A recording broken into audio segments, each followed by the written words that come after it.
Goetia, and there's more books we can go into. There's piles and piles I haven't even touched, but I would say that would be enough. Let me see if there's anything that I must say. Okay, William Henry, white boy who writes. He's probably one of the best. He sells his books on Amazon, but you can get him on his website. See if you can get him on Amazon first. And his main book, or the one that came off the most, was Clones of the Illuminati by William Henry. But he has another dynamite book, Oracle of the Illuminati. He has Star Walkers and the Dimensions of the Blessed, Mary Magdalene, the Illuminator. All of these particular books, very good. He shows symbols, origins of symbols. He's a real easy read. Kabbalah, you want to get a guy called Lon, space Milo, last name is Duquette. Lon Milo Duquette. He's got something called the Chicken Kabbalah. He takes a funny approach, and he actually makes it so a child could understand Kabbalah. No one could understand Aleister Crowley. He wrote a book called Understanding Aleister Crowley's Thought to Rote. He was running the OTO, further down the line, which was Aleister Crowley's organization. He was running it, and I don't know if he's still in charge of it now, but he's knowledgeable. He's on goddamn MySpace and Facebook, and he's excellent with Kabbalah and explaining Kabbalah. Another book, Kabbalah, Qabalah, A Magical Primer by John Bonner. Very good, very easy to read. He goes through each cipher, and he even goes through Daf, which not many do. Read something by Kurt Rudolph, The Gnosis, Gnosis, A Natural and History of Gnosticism, The Nature and History of Gnosticism by Kurt Rudolph. He goes deep with the Nag Hammadi library. It's very good. Just other good books to read. Kali, the goddess. If you want to learn about Kali and end times, Kali, we're in what you call the Kali Yuga. It's the end Yuga. Most people think it's going to spill over to a new cycle. I'm not one of those. I don't want to be on here no more. I want to see everyone get out their oppression. So, take it for what it's worth. Just do the knowledge. Kali the Goddess by Dr. Chitralingha, spelled Dr. Chitraleka. Last name is Singh. Kali the Goddess. This is a pretty good one, and this is another excellent book on Kali. There's another one, I know I can't find it now, called Encountering Kali. You can just look up Encountering Kali. You'll find that. That's a good one on Kali. Another one called Kali, the Black Goddess of Dankshine's War. That's spelled DAKSHINESWAR by Elizabeth U. Harding. And she goes real deep on the Kali Temple. And what's the dude's name? Rama something. Who they also worship Rama something. I can't remember his name. He was just a priest in that temple, and he's, based upon his work there and things he discovered and done, he's also worshipped. You want to get Walter Williams' book, The Historical Origins on Islam, and Walter Williams, The Historical Origins of Christianity. For anyone who's still struggling with that, you can read that stuff, and he gives you the physical history of those things and where they came from. Another good deep book on Kundalini called Kundalini Agora, Aghora. There's a part 1 and a part 2. Let me see this guy's name, the way this book is. I think his name is Robert E., last name Svoboda. Excellent book on Kundalini, and they bring it to the science. The Serious Mystery by Robert Temple, a must-have. That's one you got this weekend. There's another book called The Science of the Dogon, Decoding the African Mystery and Tradition by Leard Scranton. First name Laird, last name Scranton. Forward by John Anthony West. John Anthony West is that series that Bobby is going to send you, Blue. He did that whole Magical Egypt, about 8 discs, explaining his father-in-law's work, which is Swala Delubis. he married Swalla Delubis's daughter and picked up where Swalla Delubis left off. Swalla Delubis, like Gerald Massey, was one of those niggers who said, one of those white boys who said, all this shit is black shit. And, of course, you know, as a scholar, they cut him out the loop based upon him admitting this was some Negro shit. Swalla Delubis is the one that decoded the Temple of Luxor as the body of man.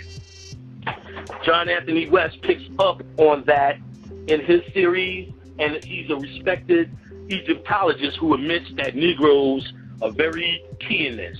In this book, The Science of the Dogon, he does do some, not John Anthony West, he did the forward now.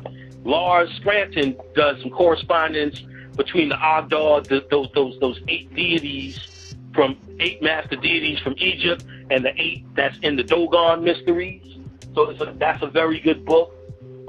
This is another good book you can't do without. The Cosmic Serpent and DNA, and the Origins of Knowledge by Jeremy Narby, Jeremy Narby,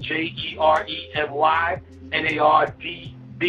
And what this book is about, the science of DNA and how it's connected all around the world to the symbol of the snake. How he breaks down how no matter what shamanistic society you go to, wherever or whatever, you always see the symbology of a snake.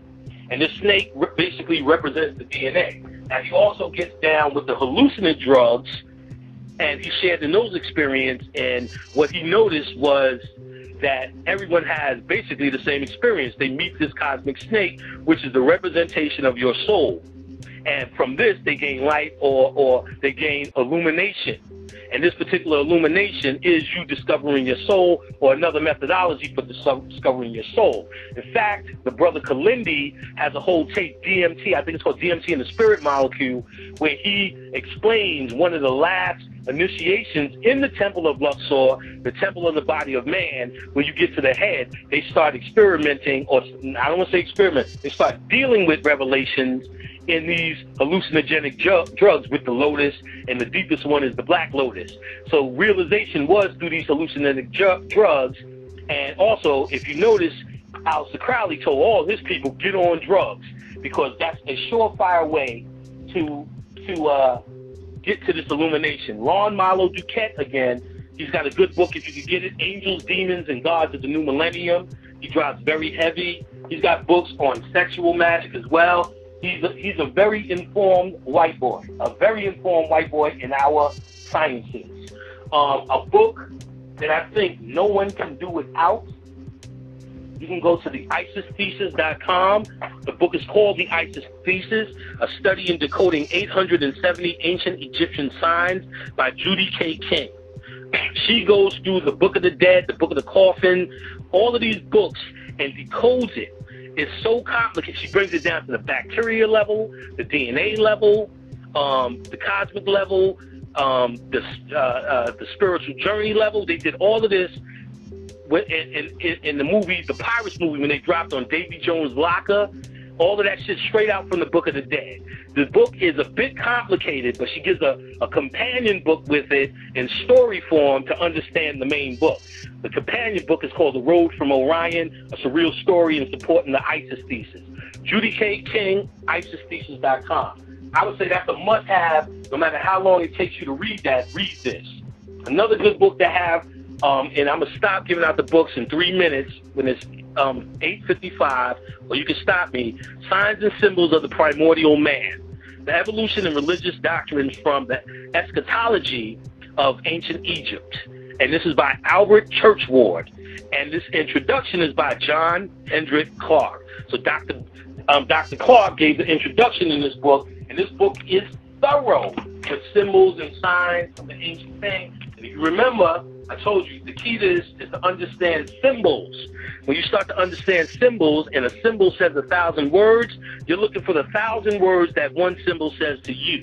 So this book breaks down the ancient intention of a lot of symbols and breaks down some of the older ones. For instance, the sun that we call Ra, and used in worship wasn't actually this sun at first. It was actually the Sirius sun that we had all this mythology about. And as we fell deeper in humanity and people couldn't understand the concept of the Sirius sun, it later became this young sun that we see outside every day. Now, you see something else. Another good book to get, Polaria Magic, by The Secret History of Western Tradition. Polaria is what they're talking about when they think this world is going to continue. What they think is the poles are going to flip. So what was up, and what was down, was down. So black man on bottom, black man gets to be on top again, as if this white man was ever your opposite. But Polaria explains that. If that's what you're into, that's a good book to get on pole shift. And most people think what's happening is at the end of this new cycle coming is pole shift, but au contraire. Libanol and the Psychonaut, that is the Peter J. Carroll book, and it's an introduction to chaos magic. Introduction to chaos magic. Chaos magic is the magic we talked about, and he explains concepts, symbols, and the thought pattern behind chaos magic. This guy's a good guy. Hold on, let me find one of his books. The Sword and the Serpent, Denning and Phillips. They made a couple of Holy Grail books, I believe, that